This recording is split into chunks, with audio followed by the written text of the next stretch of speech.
میں آپ سے اپنے قبیلے نیازی خاندان کا ذکر کرتا ہوں۔ ہمارا نیازی خاندان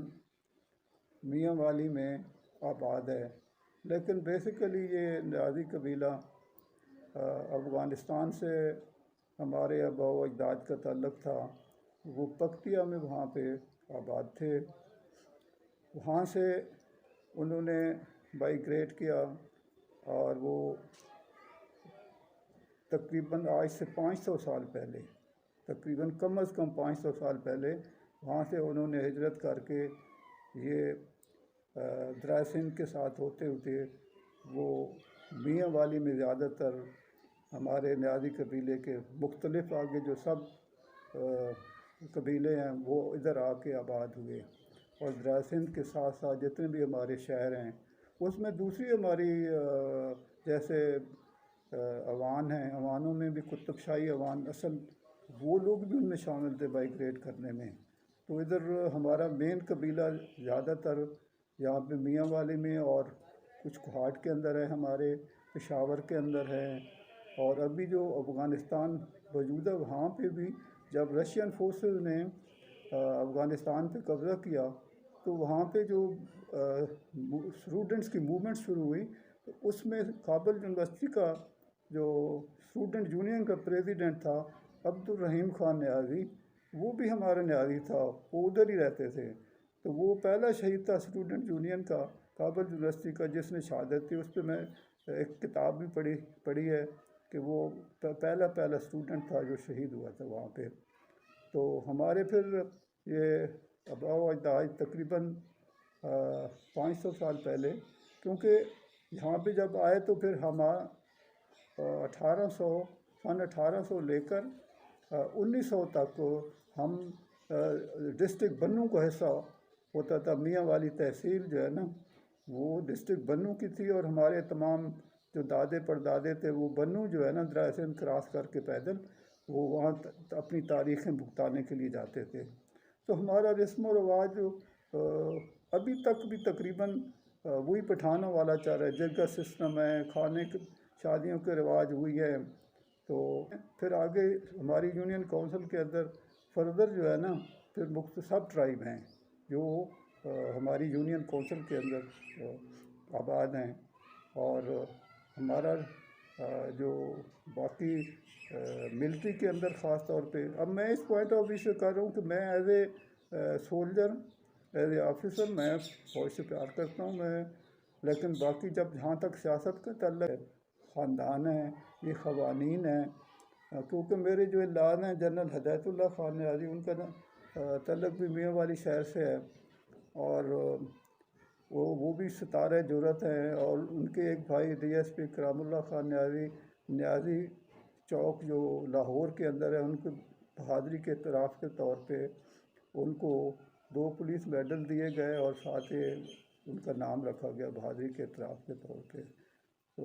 میرے سسر کے ایک بھائی ایئر فورس میں شہید ہوئے ہیں، اور سیالکوٹ کے لوگوں کے لیے تو خاص طور میرے فادر آپ کی بڑی خدمات ہے کہ 1965 کی جنگ میں انہوں نے وہاں پہ ان کو ریکی کے لیے مشاق جہاز کے اندر بھیجا گیا تھا، تو وہاں پہ اس دن خاموش بارڈر پہ کوئی ایکٹیویٹی نہیں تھی، وہ پھر انہوں نے دیکھا کہ یہاں پہ کچھ نہیں ہے تو اندر وہ انڈیا کے اندر چلے گئے۔ ان کے جہاز کو انہوں نے جب ان کو انڈین نے دیکھا کہ یہ ہمارے علاقے میں جہاز آ گئے، وہاں پہ بڑا جنگل تھا، اس کے اندر ایک آرمر ڈویژن اور ایک ماؤنٹین ڈویژن وہاں پہ جمع ہوئے تھے۔ تو میرے جنرل ہدایت اللہ نیازی کے جہاز کو نیچے سے انہوں نے ہٹ کرنے کی کوشش کی، لیکن اللہ تعالیٰ جب بچاتا ہے تو گولیاں جہاز کو لگی، یونیفارم کے اندر سے بھی گزر گئی، لیکن اللہ کے فضل سے وہ واپس آ کے لینڈ کر گئے۔ انہوں نے اپنے ہائر ہیڈ کوارٹر میں بتایا، پھر ہمارے شاہینوں نے وہاں پہ دونوں ڈویژن کو بالکل تباہ و برباد کر دیا۔ اس طریقے سے وہ سیالکوٹ کے اوپر ایک بڑا ہونے سے حملہ ہونے سے اللہ کا فضل سے وہ بچت ہو گئی، اور میرے فادر اللہ کو جنرل ایوب خان نے ستارہ جرأت سے نوازا۔ تو وہ بھی ایک بہت ہی ایماندار آرمی کے مشہور جنرل رہے ہیں۔ تو اب میں آتا ہوں کہ میں چونکہ ریٹائر ہوا تو پھر اپنی یونین کونسل کے اندر میں نے ناظم کا الیکشن لڑا، اور ناظم کا الیکشن اللہ کے فضل سے میں مجھے کامیابی ہوئی میاں والی اور نزدیک کے جو تلہ گنگ ہے یہاں تک میرے پاس لوگ آتے تھے، میں اپنی طرف سے، کیونکہ میں نے مختلف سینٹر میں جاب کی ہوئی تھی تو میں اپنی طرف سے پوری کوشش کر کے ان کو جاب دلاتا تھا۔ تو ہمارا قبیلہ چونکہ نیازی ٹائپ زیادہ تر فوج پولیس کے اندر ہیں، دہشت گردی کی جنگ کے اندر ہمارے 2 جنرل جو ہے نا شہید ہوئے ہیں۔ تو ہماری چونکہ رائٹ والا جو ہے نا اچانک اس نے کام کرنا چھوڑ دیا تو وہ مجھے رائٹ یوریٹر اور رائٹ کڈنی ریموو کرانا پڑا۔ تو دوسرا کڈنی میرا وہ اب گریڈ 1 میں ہے، اب پچھلے سال گریڈ 1 میں، تو اب ہو سکتا ہے وہ بھی تھوڑا سا اور کمزور ہو، تو مجھے یہ کڈنی ایک ہے اور اس کی پرابلم مجھے رہتی ہے۔ اس کے علاوہ TIA کا اٹیک میری لیفٹ آرم پہ ہوا تھا، بلڈ پریشر کا، استھما کا پرابلم تھا۔ اب پھر یہ کہ میڈیسن کھانے کی وجہ سے مجھے اسٹامک کا پرابلم ہو گیا کہ جہاں معدے کے اندر سوزش سی ہو جاتی ہے۔ تو زیادہ تر میں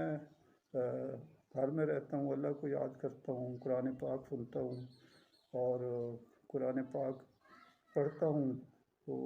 میری آپ لوگوں سے ایک گزارش ہے کہ جب آپ دن کا آغاز کیا کریں تو اس میں آپ صبح سویرے جب اٹھتے ہیں تو نماز پڑھنے کے ساتھ ہی آپ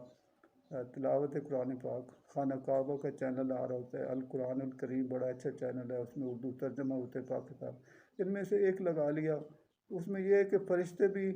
قرآن پاک سنتے ہیں اور وہ بھی ہمارے لیے جو ہے نا یہ قرآن پاک بھی اللہ تعالیٰ سے، لیکن قرآن پاک کی جب تلاوت لگی ہو تو کوئی درمیان میں گفتگو نہیں کرنی چاہیے تلاوت کے دوران۔ اور جب آپ نماز پڑھتے ہیں یا نماز نہیں بھی پڑھتے تو یہ دعا مانگا کریں کہ یا اللہ میں فقر و فاقہ سے، ذلت سے، ظالم بننے سے اور مظلوم بننے سے تیری پناہ چاہتا ہوں۔ یہ دعا آپ ضرور مانگا کریں، اور گھر کے اندر جب بھی داخل ہوا کریں تو السلام علیکم ورحمۃ اللہ وبرکاتہ، یہ نبی پاک صلی اللہ علیہ وسلم کی حدیث سے مبارکہ ہے کہ گھر میں کوئی ہو یا نہ ہو آپ سلام کیا کریں، آپ کو 30 جو ہے نا نیکیاں مل جاتی ہے، ایک نیکی کے بدلے میں آپ کو 10 اللہ تعالیٰ دیتا ہے۔